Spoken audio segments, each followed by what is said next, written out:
Thank you. I just want to start off, first of all, by thanking the people at the Tax Act Texas Bowl. Thank you guys for having us, for hosting us. It was an unbelievable experience for our players. The hospitality that we received, we couldn't be more grateful.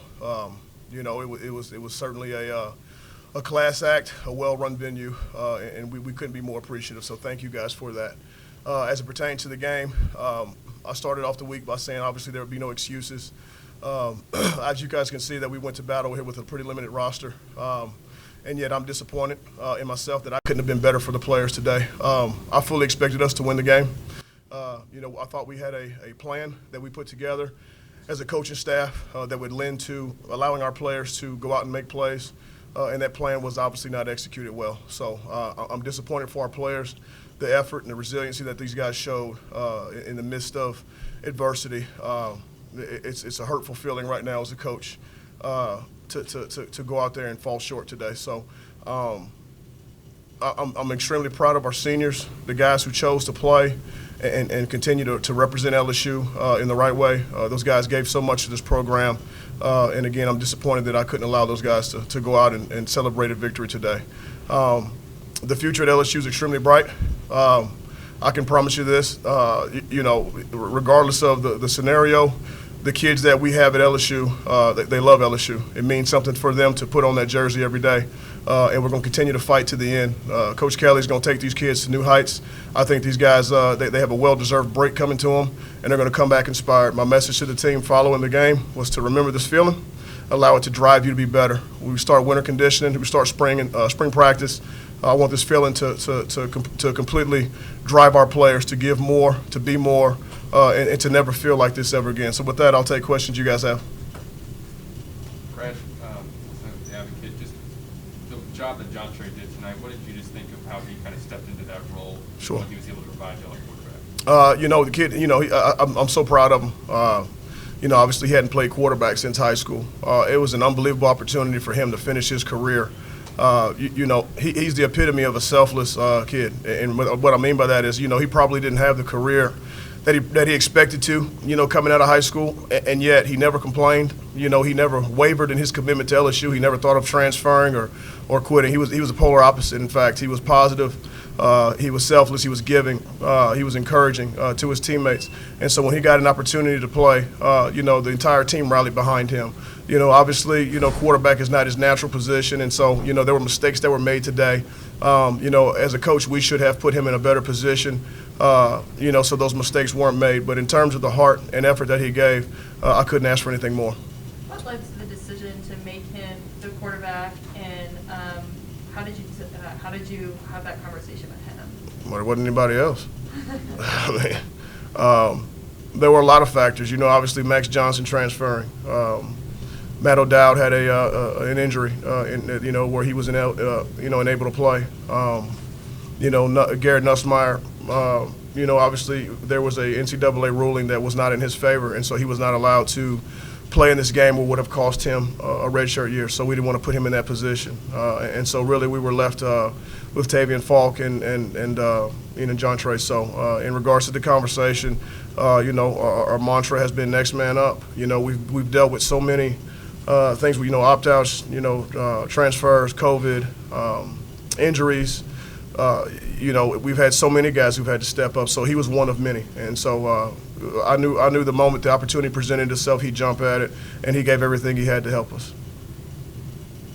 Was it Nussmeier's decision not to play back, or was it the team's decision? I think it was a collective decision. As a coach, I always tell myself I'll never ask a kid to do anything I would ask my own sons. And so for him, selfishly, I could have put him in a conundrum where he had to make a decision that affected his future. I didn't want to allow that to happen, so we did everything we could to protect him. I also, again, thought that as coaches we could put together a plan that would allow John Trey to lead us to victory. So, we didn't, in my opinion, lose this game because Garrett didn't play. I don't think it came down to that. Coach, can you talk about the situation with Edwards tonight, why he wasn't able to play, and also, too, just how challenging it is to game plan when you kind of have a feel for who's not going to be in the game? So Cade was injured in practice. You know, I won't speak to what it was, but he obviously was unable for the game, or unavailable, excuse me, for the game. How difficult is it? Incredibly difficult. You know, we had 38 scholarship players, is what we had. So, you know, I don't know what Kansas State had, but again, that wasn't an excuse for us. Our players never blinked. You know, when that I think the people outside of our program made that a bigger deal than we did. We can only put 11 on the field. That's it. So it doesn't matter. You know, the number in the locker room. You know, our kids have a lot of pride in being LSU Tigers. We fully expect to win every game we play. It doesn't matter against who it is or what the scenario or circumstances are. We expect to win it. And so that wasn't an excuse for us tonight. You know, I let the team down.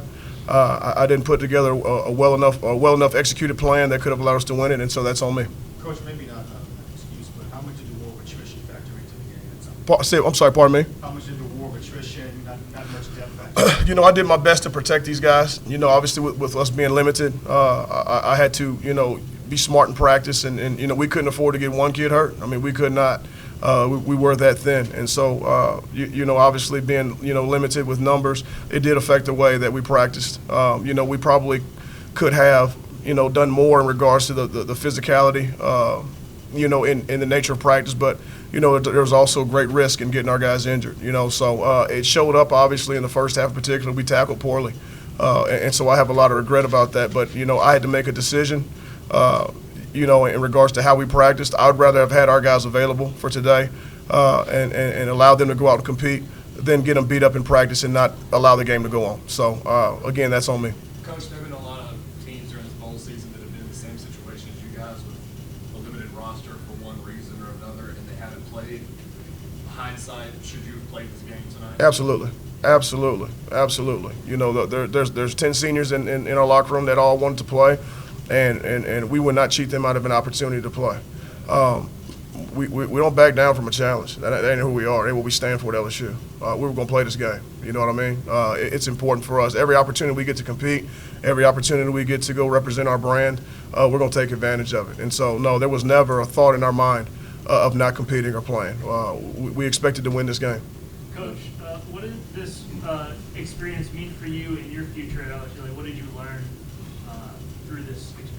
Well, I mean, I think it's immeasurable, the amount of experience that I got over the last month in regards to leadership, managing a roster, you know, working with coaches, game planning, you know, game time management. You know, it gave me a completely different perspective from being an assistant coach. That being said, I feel like I was ready for this opportunity, and so I embraced it.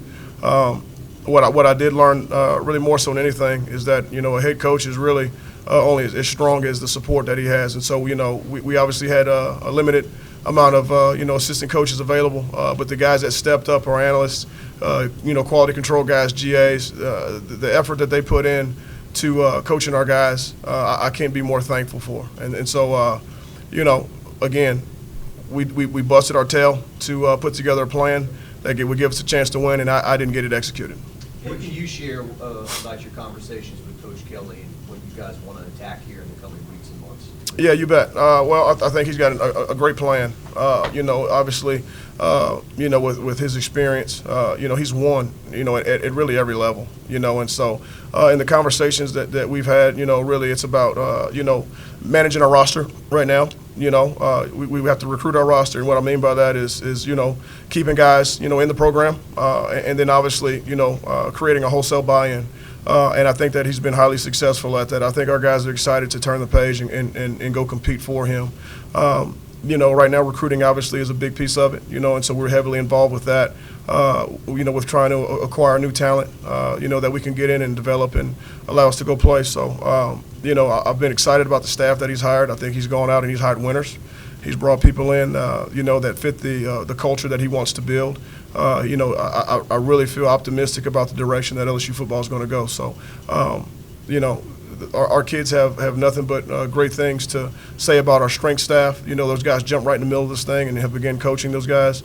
You know, I think there's a ton of excitement around this change.